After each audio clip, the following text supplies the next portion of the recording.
Hey everyone, it's Michael and I teach you how to become fluent in Spanish in 12 months or less. And today I'm going to talk about how to learn grammar, specifically in Spanish. So the last couple of videos I've been doing have been a little bit more like self-help, business, YouTube, but I'm back on the language grind. So the first tip that I want to give you when learning grammar for Spanish is learn as you go.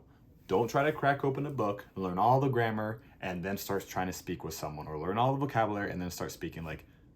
Start, and as you go, you will learn the grammar. Why? Because if you try to learn the grammar before you have to, you will try to get a couple of knives and you will stick them in your eyes because you don't want to look anymore because it sucks. It really, really, really, really sucks. I've been in language classes for Portuguese, for French, for Spanish, where they try to, put grammar that you're not ready for, and you're just like, you're bored to tears. It's like you're trying to learn a sport like basketball, tennis, whatever.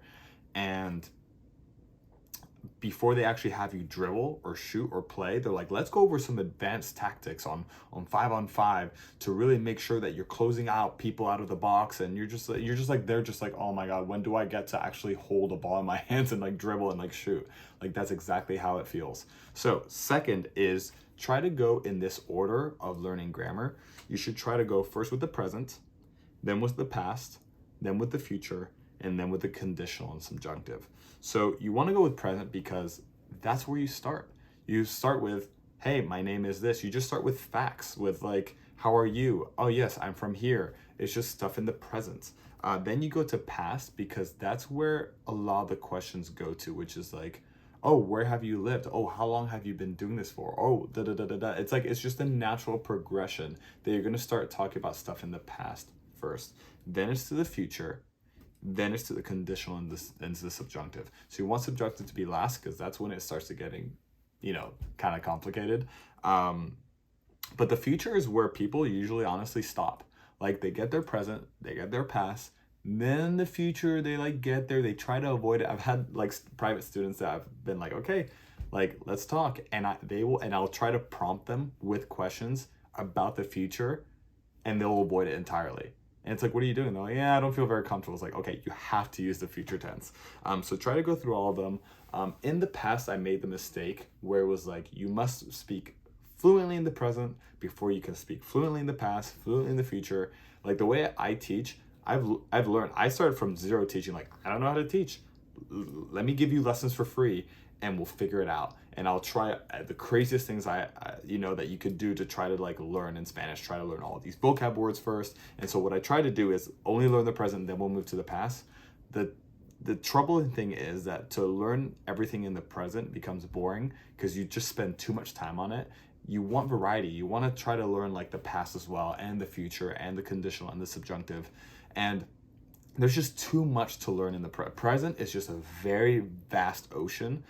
As you get to the past, future, conditional, subjunctive, like the pyramid just gets tinier and tinier and tinier. The present is just, even though it's the first step, like, it's just too large. So what I found is that people usually go through this in like cycles and then come back to the present. So you might have someone that goes like present, past, future, then they come back to the present and learn some more advanced topics in the present, then past, future, and then conditional. Then we'll go back to the present and then to the subjunctive. And every time they do a whole round, they just get better and better and better, because there's a lot of tenses in the past tense that you're just not going to be able to hit yet, that you just want to probably just do like the most like simple ones and then move to the more advanced ones once you come back to it. And then three, my last point is, don't overcomplicate things or try to learn everything at once.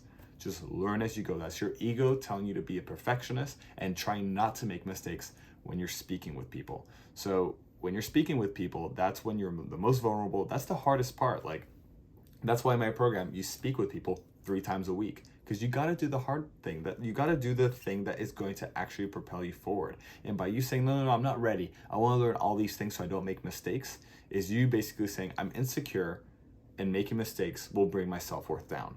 You don't want to do that. How good you are at a language or at any skill does not determine your self-worth. Your self-worth is determined by you. So with that, I'm going to end the video. Hopefully this helped. Go ahead and subscribe, like, tell all your friends about these videos, and I will see you in the next one.